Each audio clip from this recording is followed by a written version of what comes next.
exatamente isso. Eu era uma vela, tinha uma luz e eu estava embaixo de uma vasilha.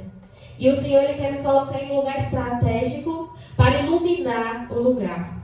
E Ele falou isso comigo, meus irmãos, lá no Encontro com Deus. E eu não pude testemunhar, eu acabei não testemunhando na época. E não foi através só de uma boca, foram de 4. E Ele falava comigo. E aqui em Portugal, basicamente, eu enterrei os meus sonhos, eu enterrei os meus talentos. E hoje é um passo para começar a desenterrar. Amém. E eu quero compartilhar a palavra com vocês, lá em 1 Samuel, capítulo 7. O Senhor, Ele falou muito comigo através dessa palavra. E hoje, creio que o Senhor falará com a igreja.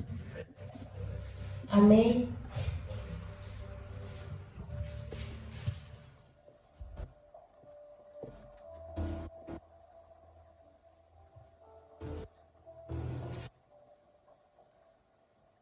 Aleluia.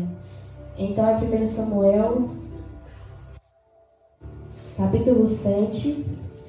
Nós vamos ler um pouquinho até o versículo 12. Espero que os irmãos não fiquem cansados da leitura, mas é uma história bastante interessante. Amém? Eita glória. Então vamos lá. Os homens de Jearim vieram para levar a arca do Senhor. Eles a levaram para a casa de Abinadab, na colina, e consagraram seu filho Eleazar para guardar a arca do Senhor. A arca permaneceu em Jearim muito tempo, foram 20 anos, e todo o povo de Israel buscava ao Senhor com súplicas. E Samuel disse a toda a nação de Israel: se vocês querem voltar-se para o Senhor de todo o coração, livrem-se então dos deuses estrangeiros e das imagens de Astarote. Consagrem-se ao Senhor e prestem culto somente a Ele, e Ele os libertará das mãos dos filisteus. Assim os israelitas se livraram dos Baalins e dos postes sagrados e começaram a prestar culto somente ao Senhor. E Samuel prosseguiu: reúnam todo Israel em Mispa, e eu intercederei ao Senhor a favor de vocês. Quando eles se reuniram em Mispa, tiraram água e derramaram perante o Senhor. Naquele dia jejuaram e ali disseram: temos pecado contra o Senhor. E foi em Mispa que o Senhor liderou os israelitas como juiz. Samuel liderou os israelitas como juiz. 7. Quando os filisteus souberam que os israelitas estavam reunidos, os governantes dos filisteus saíram para atacá-los. Quando os israelitas souberam disso, ficaram com medo e disseram a Samuel: não pares de clamar por nós ao Senhor, o nosso Deus, para que nos salve das mãos dos filisteus. Então Samuel pegou um cordeiro, ainda desmamado, e ofereceu inteiro como holocausto ao Senhor. Ele clamou ao Senhor em favor de Israel, e o Senhor lhe respondeu. 10. Enquanto Samuel oferecia o holocausto, os filisteus se aproximaram para combater Israel. Naquele dia, porém, o Senhor trovejou com um fortíssimo estrondo contra os filisteus e os colocou em pânico, e foram derrotados por Israel. Os soldados de Israel saíram de Mispa e seguiram os filisteus até um lugar abaixo de Bet-car, matando-os pelo caminho. Então Samuel pegou uma pedra e ergueu entre Mispa e Sem e deu-lhes o nome de Ebenezer, dizendo: até aqui o Senhor nos ajudou. Aleluia, glória a Deus. Santo é o nome do Senhor. É uma história um pouco... Eu acho que a maioria conhece esse versículo, né? É como a gente dizer Ebenezer, até aqui nos ajudou o Senhor. Mas muitas vezes a gente não sabe da história por trás deste versículo, ou até mesmo o que significa Ebenezer. E para entendermos um pouco deste capítulo, a história muito bonita de Samuel, né? Samuel, todos nós sabemos que foi um grande homem do Senhor, chamado desde o ventre, ou antes mesmo do ventre da sua mãe, de uma forma muito linda, um homem separado com propósitos. E Samuel aqui, durante um grande período, ele foi profeta, ele foi líder, ele foi juiz daquele povo. E para entendermos um pouco dessa história, é necessário voltarmos um pouquinho a mais lá em Samuel, capítulo 4. O que aconteceu lá em Samuel, capítulo 4? Os filisteus tomaram a arca. Nessa época, os israelitas saíram em guerra contra os filisteus. Diz a palavra do Senhor lá no capítulo 4. E Israel foi derrotado. Lá no capítulo 4, os filhos de Eli, né, Ofni e Finéias morreram. Logo após Eli morreu, todo aquele povo ficou desestruturado.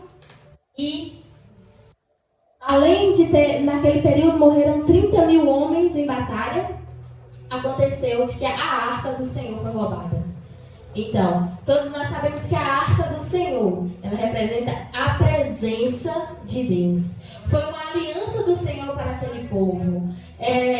No início do culto, o irmão falava sobre Josué, e quando Josué ele rodeava as muralhas, quem ia com eles naquela batalha era a arca, era a presença do Senhor. Então, assim, é uma aliança desde lá do passado que o Senhor fez com aquele povo. Só que o processo para aquele povo entrar na presença do Senhor, eu considero assim tão mais complexo do que o processo de hoje.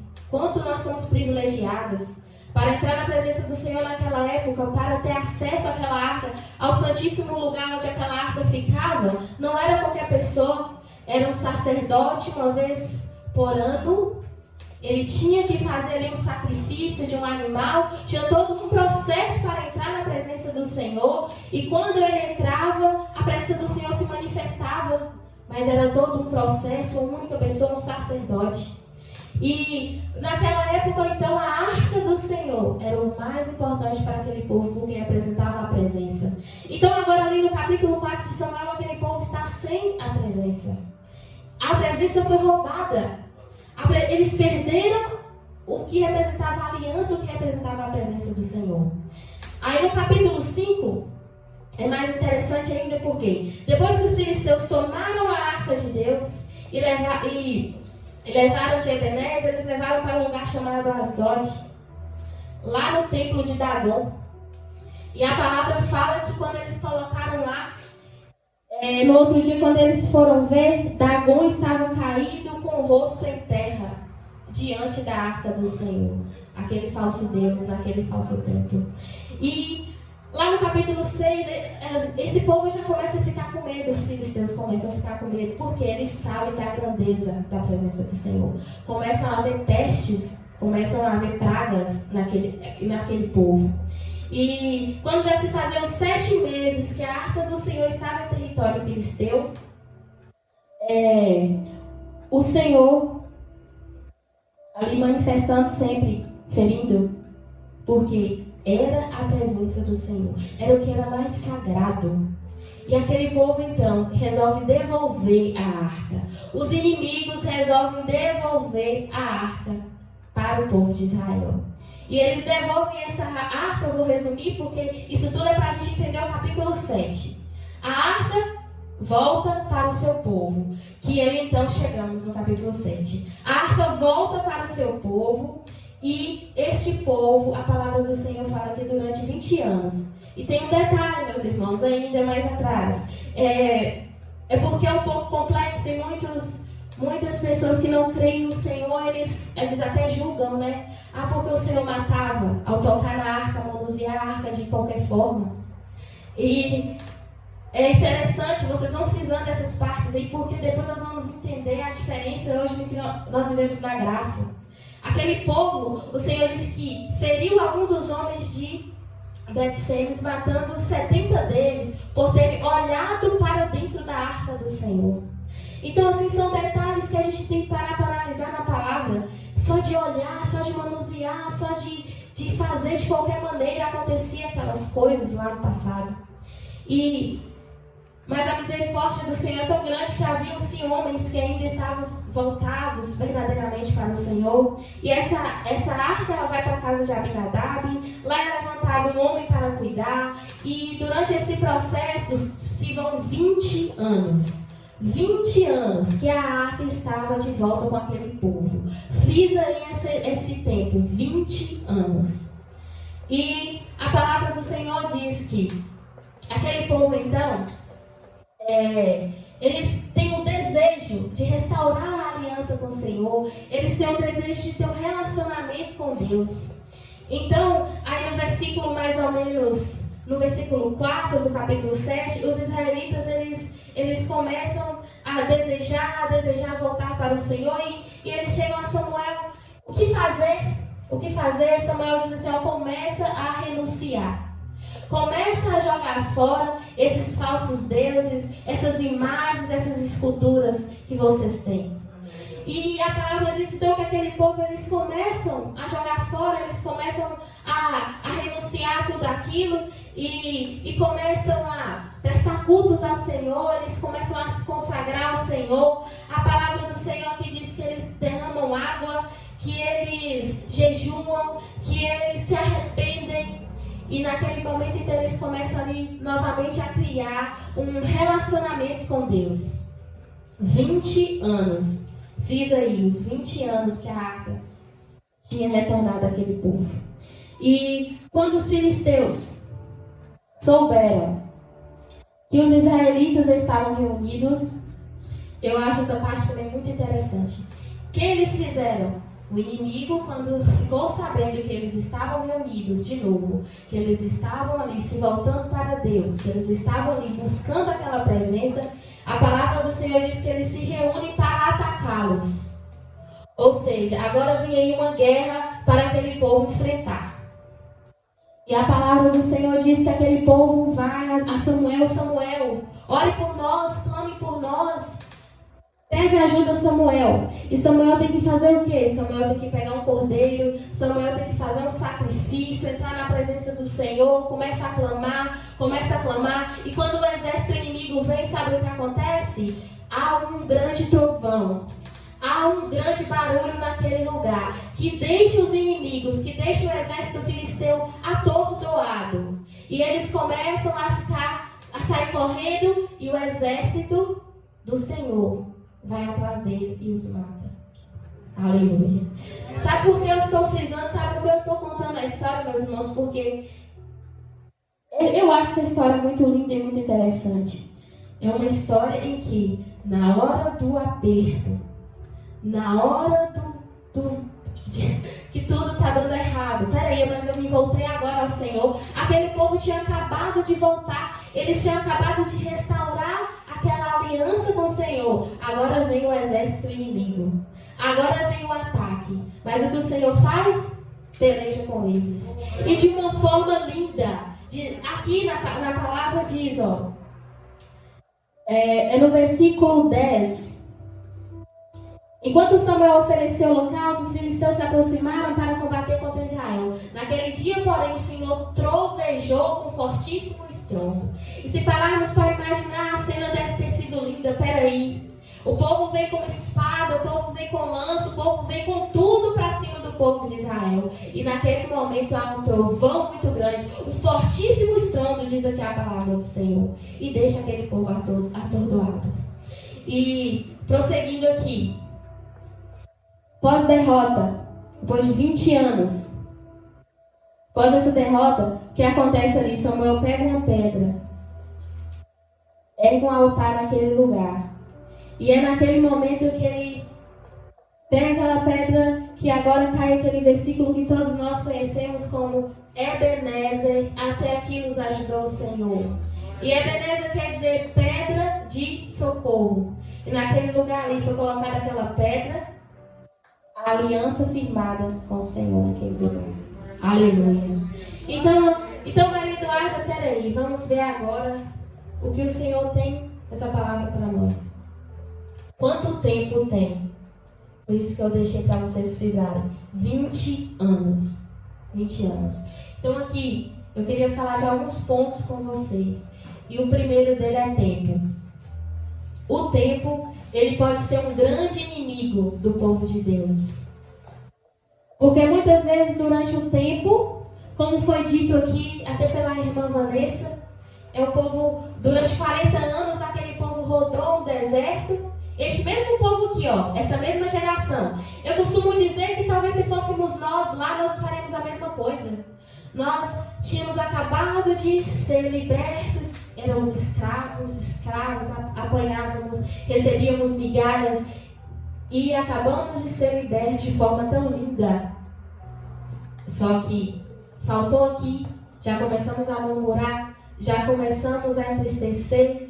Trazemos muitas vezes, como aquele povo levou do Egito, muita coisa que não devia.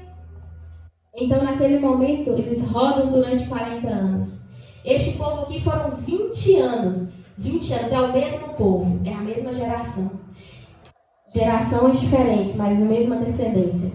Eles, durante 20 anos, eles tinham de novo a presença com eles. A presença do Senhor com eles.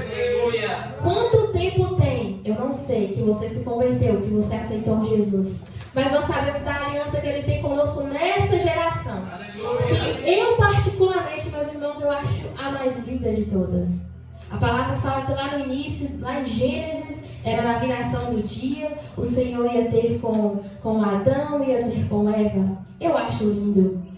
A palavra vem mais à frente e nos dá ali o Moisés, as tábuas da lei, nos dá uma arca, nos dá ali um tabernáculo, mas ainda assim, não era qualquer pessoa que podia entrar. Havia um véu que separava. Agora, na nossa geração, nós somos templo. Nós somos morada do Espírito Santo. Nós, dá para entender que nós é que somos a habitação do Senhor. Então é uma aliança linda que Ele tem conosco. Aleluia. Só que muitas vezes nós estacionamos durante o tempo. Porque o tempo ele pode sim ser um inimigo, se você não souber passar por ele. Eu vou contar por experiência própria, porque eu sei que essa palavra ela falou primeiro comigo. Eu passei 2 anos da minha vida completamente parada, completamente extasiada. Eu não sentia mais a presença do Senhor, eu não me envolvia mais com o Espírito Santo, eu não fazia mais nada. E durante esses 2 anos, foram 2 anos de profunda tristeza, sabe por quê? Porque eu vivi. Quem já pisou uma vez, quem já sentiu uma vez, quem já se envolveu uma vez, quem já foi morada uma vez, sabe? Ela não consegue viver distante. Pode até tentar, mas não é viver. É apenas sobreviver. Exatamente, minha irmã. É apenas sobreviver. É diferente. E eu passei 2 anos de agonia na minha vida e eu falava, Senhor, o Senhor não está mais aqui, eu não sou mais esse templo, eu não sou mais essa morada, eu não te ouço mais, eu não te sinto mais. E eu costumo dizer que o silêncio de Deus, ele dói mais que o não. Por quê? Porque o não, parece, ele te ouviu e te respondeu, ele te disse não. Dói, mas ele te ouviu e te respondeu. O silêncio já se diz tudo, silêncio. Parece que ele não está lá, parece que ele não te ouve, parece que você está sozinho. E eu passei esse período de 2 anos de silêncio de Deus. E eu comecei a entrar em desespero e falar assim, Senhor, eu não tenho mais a tua presença, o Senhor não está mais aqui. Só que a gente tem maturidade espiritual de saber que não é assim. Ele continua o mesmo. Somos nós que mudamos, somos nós que nos desviamos, somos nós que não buscamos mais, somos nós que não lemos mais a palavra, somos nós que muitas vezes vamos à igreja, ocupamos ali uma cadeira e só, somos nós que não temos um relacionamento com o Pai. E Ele continua ali, no mesmo lugar, Ele continua o mesmo. E eu me lembro que durante aquele processo de 2 anos, eu entrei na minha casa de banho, no meu banheiro, lá no Brasil, e comecei a orar sozinha. A oração que eu fiz, ninguém sabia o que eu falei com Deus. Eu comecei a orar e comecei a orar ao Senhor e falar, pedir e falar coisas para o Senhor que só eu e Ele, sabe? E eu morava ali no interior da Bahia. E quem conhece a Bahia sabe, o Cabaí é muito grande. E naquele mesmo domingo que eu ajoelhei na minha casa de banho, que eu orei, que eu falei com o Senhor levou uma mulher a ministrar a palavra. Ela era de uma cidade muito longe, ela não me conhecia. Ela não sabia meu nome. E naquele dia, o Senhor usou aquela mulher para falar comigo. Coisas que só eu e Deus sabíamos. Ele começou a falar comigo, coisas que só eu e ele sabíamos. E eu me lembro que quando aquela mulher falava comigo, Deus, o ministério de louvor cantava aquele louvor de Thales Roberto que diz: mesmo sendo assim, falho pecador, Deus me ama. Mesmo sendo fraco, mesmo sem merecer, Deus me ama. Ele continua sendo o mesmo, ele continua com aquele amor imutável, aquele amor incondicional. E assim o Senhor, naquele período, me restaurou. Eu não quero te dizer aqui que muitas vezes vai se levantar alguém em profecia, não. Porque a palavra do Senhor, a Bíblia é a profecia. Glória a Deus. É o nosso alimento, é o nosso sustento. Aleluia. Eu quero te dizer que é no momento que você deixa de se relacionar com o Espírito Santo, é neste momento que você deixa a presença do Senhor de lado. Aleluia. Então, por isso que eu estou frisando aqui no tempo.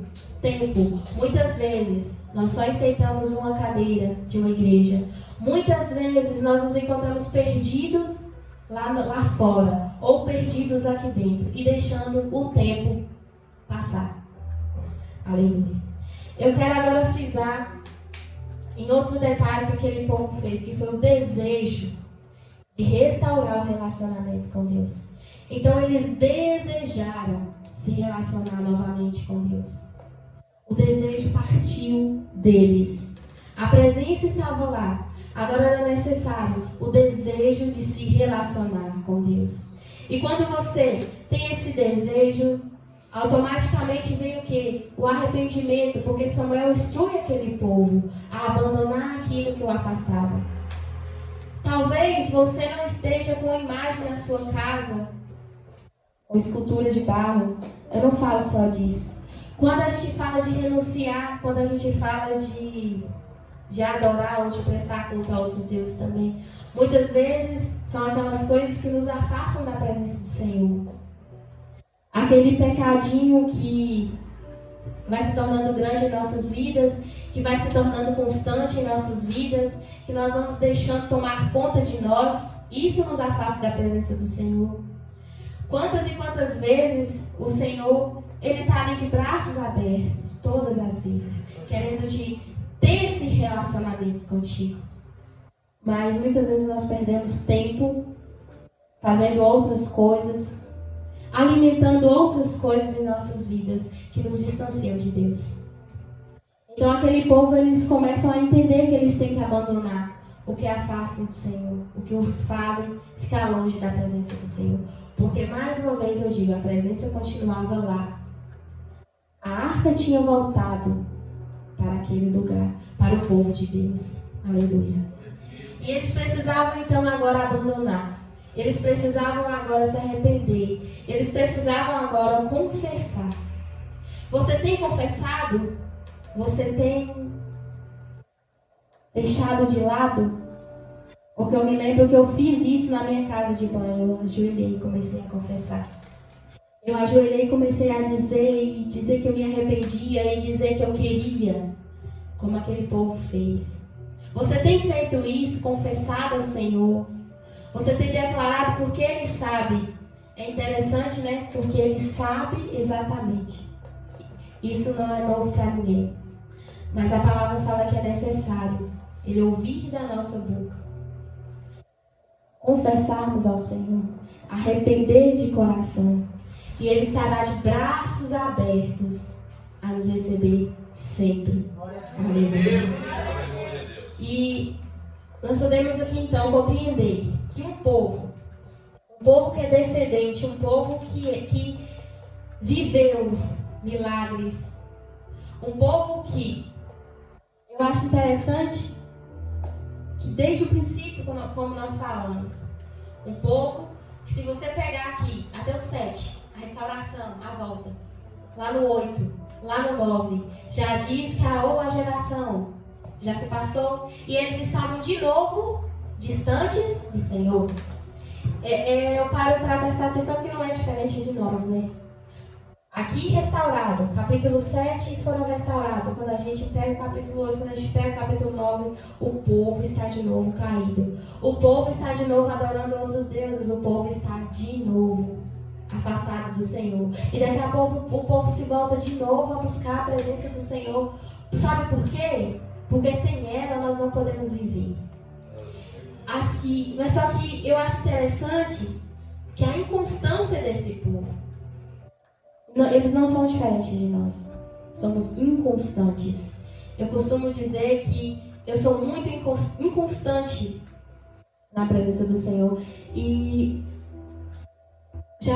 falei várias vezes com o Senhor que eu não quero mais me manter inconstante na presença do Senhor. Como assim, Maria Eduarda? Eu gosto de usar o meu próprio exemplo, porque ao longo da caminhada, as coisas que acontecem com nós, permissão do Senhor, exatamente como experiência, como história para contar, como assim, história para nos relacionarmos, para nos aproximarmos de Deus. Porque à medida em que nós andamos no Evangelho e que nós nos aproximamos de Deus, o caminho ele se torna cada vez mais estreito. Não tem como o caminho ficar largo. O caminho ele se torna cada vez mais estreito. Então, para esse caminho ficar estreito, é para nos aproximarmos do Senhor. Então, as circunstâncias vêm, as coisas acontecem, as experiências vêm para nos aproximarmos do Senhor. Eu costumo dizer que essa inconstância me faz lembrar muito Pedro.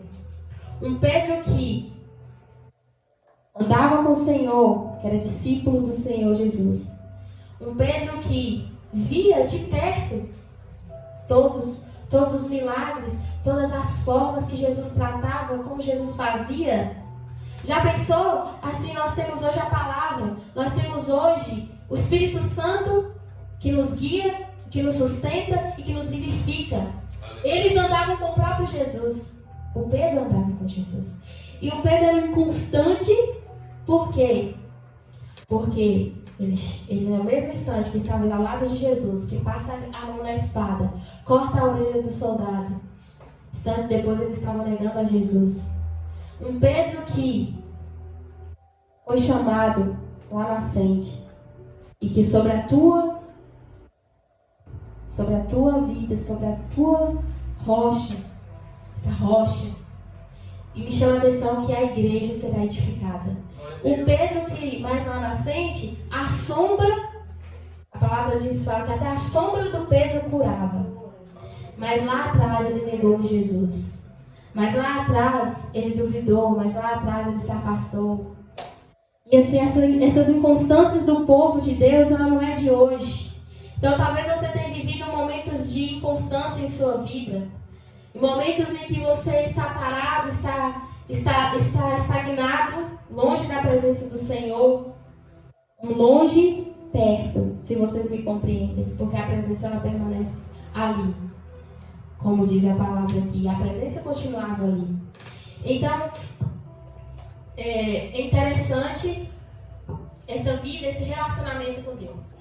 Mas foi até conversando com o Gabriel na volta do encontro com Deus, e a gente falando como foi bom, e aí como você está. E aí ele já falando assim, e o inimigo vem, e o levante vem. E foi interessante aqui com esse povo, porque foi automático. Foi aquele povo estar reunido para buscar a presença do Senhor, automaticamente veio quem? O inimigo. Veio o exército inimigo se levantar contra aquele povo. E eu não sei na sua caminhada, mas na minha não é diferente. É você se voltar, é você se aproximar do Senhor. O inimigo vem. E ele usa estratégias. E ele usa artimanhas para querer te pegar, para querer te parar. E a palavra diz que aquele povo ficou com medo. E não é diferente em nossas vidas. Quantas e quantas vezes nós estamos diante de uma situação. Estamos diante de uma situação e sentimos medo. O inimigo ele vem com toda fúria e nós sentimos medo. Mas a palavra diz que ao mesmo tempo eles foram a Samuel. Foi Samuel, clama aí por nós. E essa parte eu acho interessante, que Samuel pega o cordeiro e faz o sacrifício. E eu quero te dizer que o sacrifício por nós foi feito. E foi Jesus naquela cruz do Calvário. A palavra do Senhor diz que Ele próprio foi o cordeiro.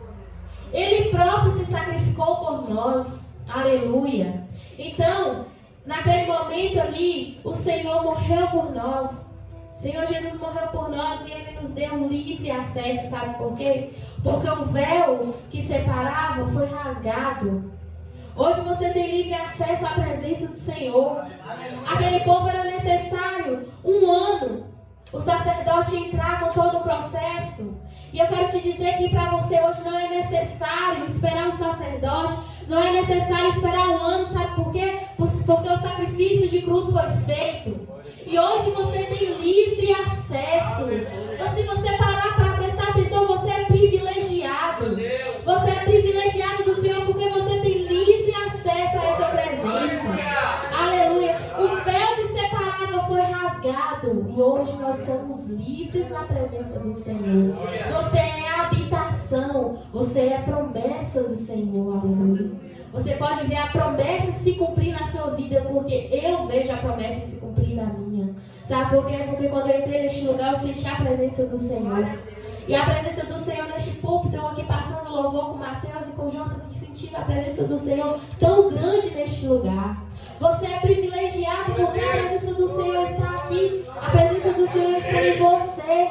Não é necessário mais um sacerdote, um animal, um sacrifício, não. Jesus já fez por mim e por você. Aleluia. Então você para prestar atenção o quanto você é privilegiado. Privilegiado. Você vive em uma geração privilegiada. Aleluia. Glória a Deus. E essa presença que nos sustenta, essa presença que nos guia, essa presença que vai conosco, essa presença que vai conosco nas batalhas, como foi com aquele povo, lá no início com Josué, que ele contou aqui a história. A presença vai conosco. Basta nós nos relacionarmos com o Senhor, ter aquela vida de intimidade, de busca, para nós ouvirmos a direção, para nós ouvirmos a palavra do Senhor. Aleluia. Porque a presença do Senhor, ela continua na sua vida, sabe por quê?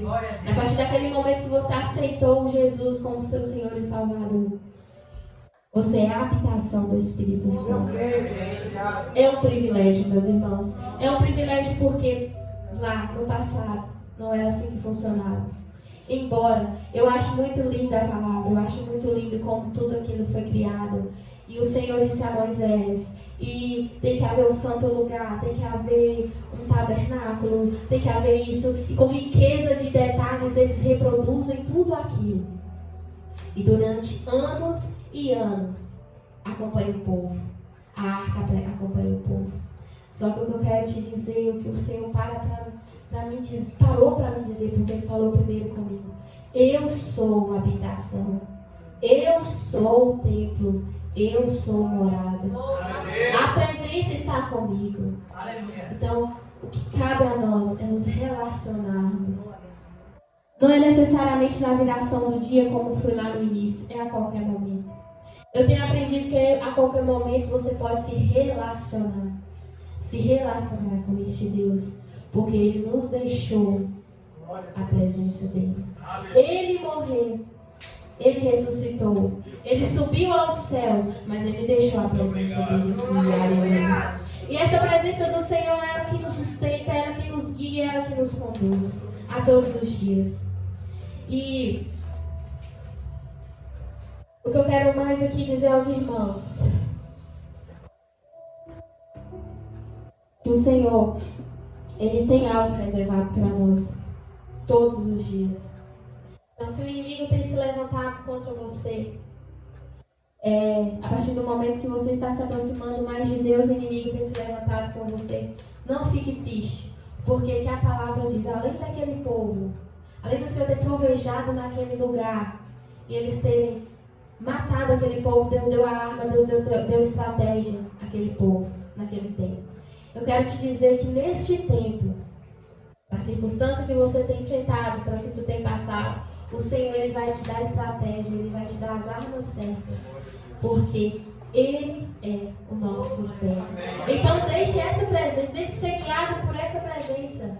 Eu tenho aprendido isso, aqui a maioria talvez saiba um pouco do que nós estamos passando nos últimos tempos, a dificuldade, ou a maioria que enfrenta também, a dificuldade de um imigrante que deixa o seu país, ou familiar que não está bem de saúde, ou até você mesmo, ou não sei a circunstância, mas o que eu sei, quando você se deixa ser guiado por este Espírito Santo, muitas vezes o milagre não vem do dia para a noite, mas se você crê na palavra e no sustento do Senhor, é no momento certo que tudo acontece. Então, o que o Senhor ele quer, em resumo com essa palavra, Ele quer nos chamar para um reavivamento, Ele quer nos chamar para um relacionamento, Ele quer nos chamar para ali um momento de intimidade com Ele, um momento de buscá-lo verdadeiramente, de renunciar àquilo que tem nos afastado da presença, porque o que nós podemos entender com essa palavra é que a presença do Senhor ela permanece. Então ela não sai, ela permanece aqui. Ela permanece conosco. Então o que nós temos que fazer todos os dias? Nos relacionarmos, buscarmos essa presença do Senhor, buscar ter intimidade com o Senhor, deixar ser guiado pelo Senhor. Mas isso na teoria talvez seja fácil. Não, porque as coisas, as circunstâncias do dia a dia tentam nos afastar, tentam nos tirar da comunhão, da presença do Senhor, de tudo isso que eu costumo dizer, né? Igual falo mais uma vez do encontro com Deus, porque foi nosso último momento de retiro mesmo, né? Estou aqui me retirando e indo para um momento ali só de busca com Deus. Se a gente passasse ali uma semana, um mês, era mais fácil, porque a gente estava ali voltado só para aquilo.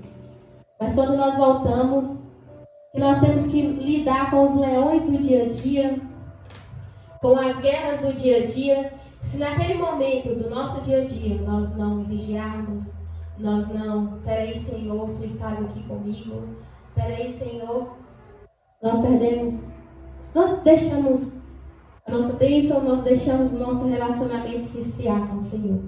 Mas o que eu tenho para te falar é o seguinte: oração, jejum, arrependimento, voltar-se, confessar-se, isso é receita para todos os dias. Para todos os dias. Para a presença do Senhor se manter viva em você. É relacionamento. Relacionamento com o Senhor. Aleluia. E todos nós, né, já passamos pelos nossos próprios Ebenezer. Falei no plural porque é um leão todo dia. E você tem erguido a pedra do socorro para dizer assim: Ebenezer, até aqui o Senhor tem nos ajudado. Até aqui o Senhor tem nos sustentado. Que você possa aprender verdadeiramente a erguer essa pedra de socorro e dizer: Ebenezer, o Senhor tem me ajudado. O Senhor tem me sustentado. Então, essa foi a aliança que o Senhor fez com aquele povo naquele período. E eu quero te convidar. Eu quero te convidar neste momento. Você vai fechar os seus olhos. Sabe por quê, meus irmãos? Porque a presença do Senhor está neste lugar. Eu não vou te falar do povo lá do passado. Não vou te falar do tabernáculo, não vou te falar de nada disso. Sabe por quê? Porque o véu foi rasgado. Ele nos dá o livre acesso. Hoje você tem este livre acesso. Eu te convido a fechar os seus olhos.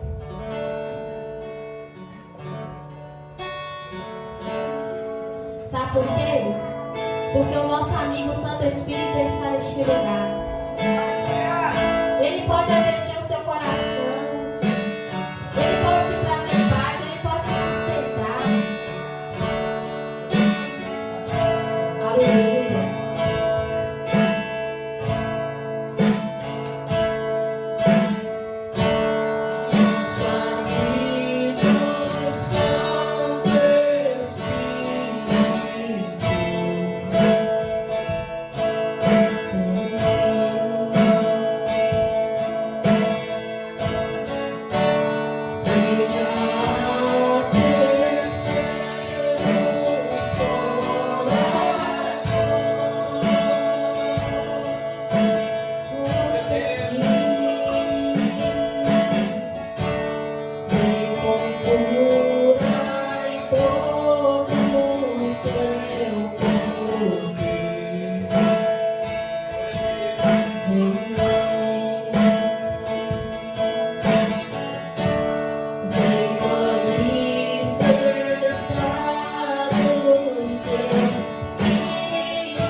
desejo do seu coração todos os dias.